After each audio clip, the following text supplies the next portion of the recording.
Letter to the editor, fed up with youth soccer clubs stealing players. This was legit. I don't know who wrote this. I'm going to find out. I'm going to email Soccer Wire after this podcast and find out who wrote this, because I want to have them on as a guest, because they're amazing. I would actually pay for this person to be on guest. I really appreciate his comments. Just kidding, I have no money.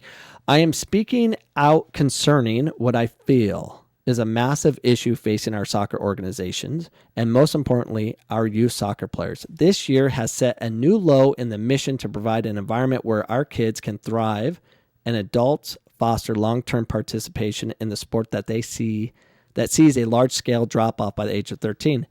As a collective group, we are failing to properly serve the youth soccer communities in the United States. That's been going on forever.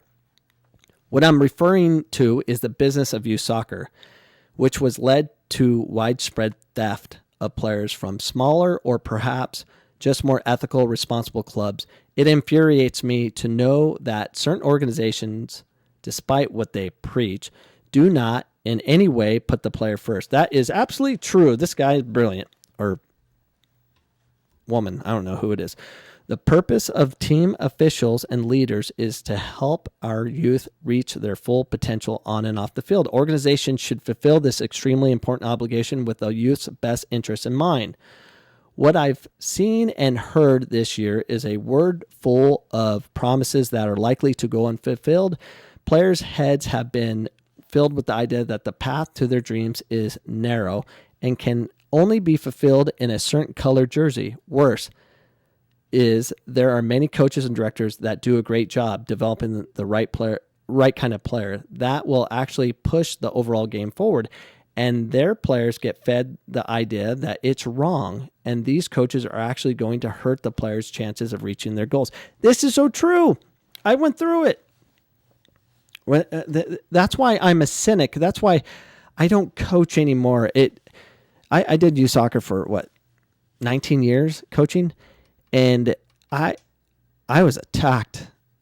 They called me the dribbling coach, a circus coach, and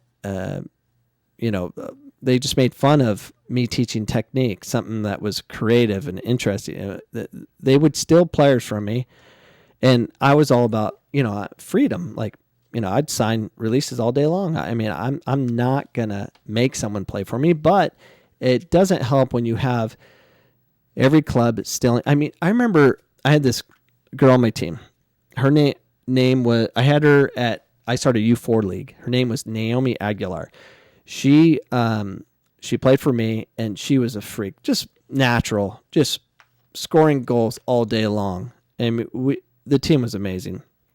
It was it's a 2000 girls team, and I had them. We were playing boys at U7. You couldn't find other girls teams to play, so we always had to play boys. And she was just sick. I remember we're U9. And we're playing Sereno. That was one of the top clubs in Arizona, if not, no, the top club at the time. And we won 12-1. And I wasn't about spanking teams, but we would keep possession. We'd pass the ball back to the goalkeeper. We do things that were about development of the team and the individual. And we wouldn't try to run up the score. But when we're playing Sereno, no, they didn't score a goal. Sorry, they did not score a goal. We won 12-0.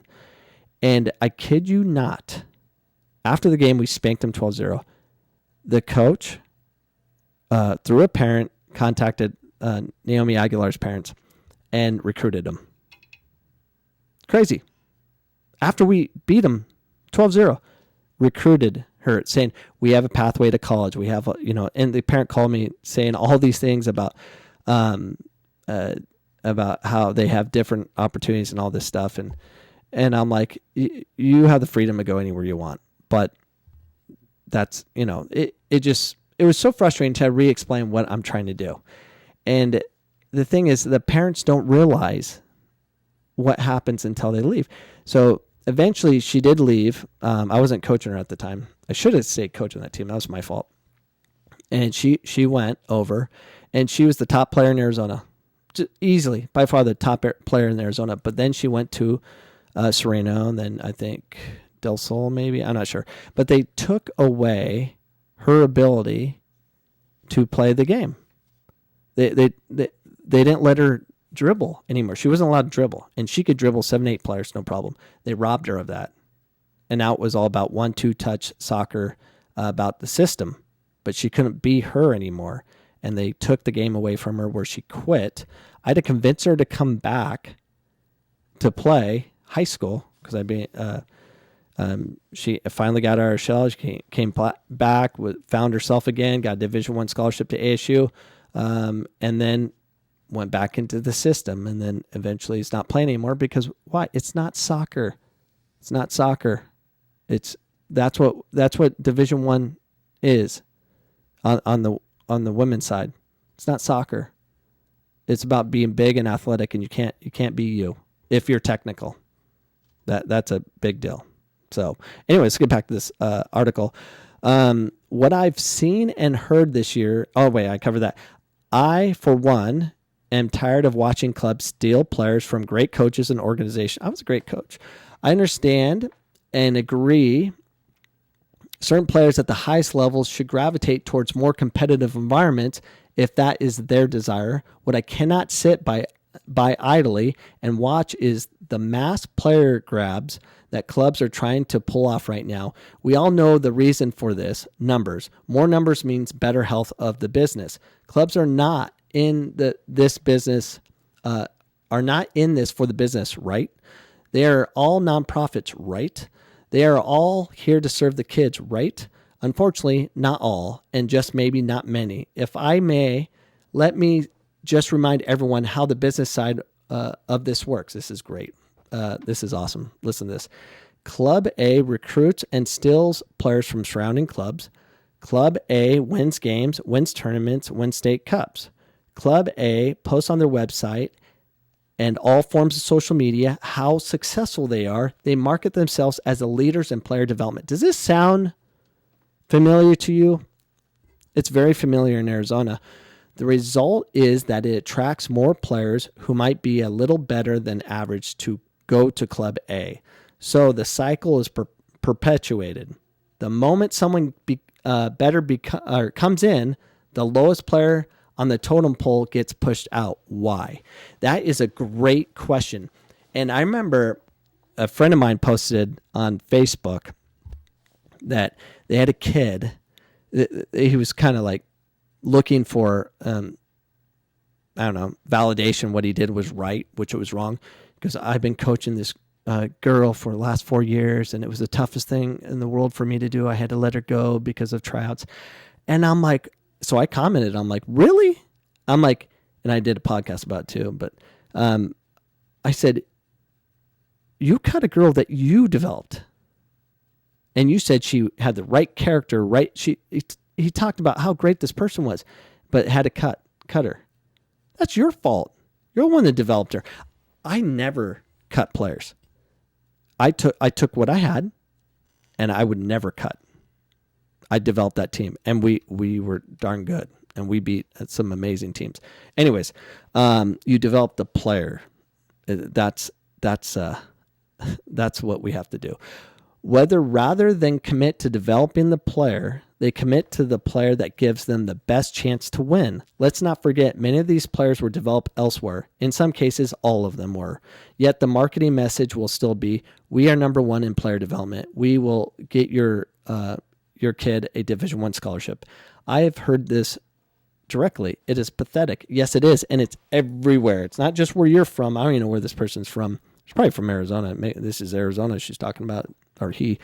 As mentioned, I think we all are, receptive to the idea of players who are ready, moving to a more competitive opportunity. So what does this better opportunity look like? If we are to believe what players are being told by coaches and clubs, it is being on the second or third team is a better opportunity at their club than the top team at another. Could that be true? ? Perhaps in some cases. However, year after year, and this being the worst by far, certain clubs need to fill their rosters again with new players from the rivals of neighboring small clubs. It begs the question, If what you are providing these kids is so extraordinary, why do you again and again need to steal from other clubs to fill your rosters? If you are so good at what you do, why are you not developing your players? ?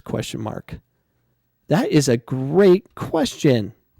That's a great question.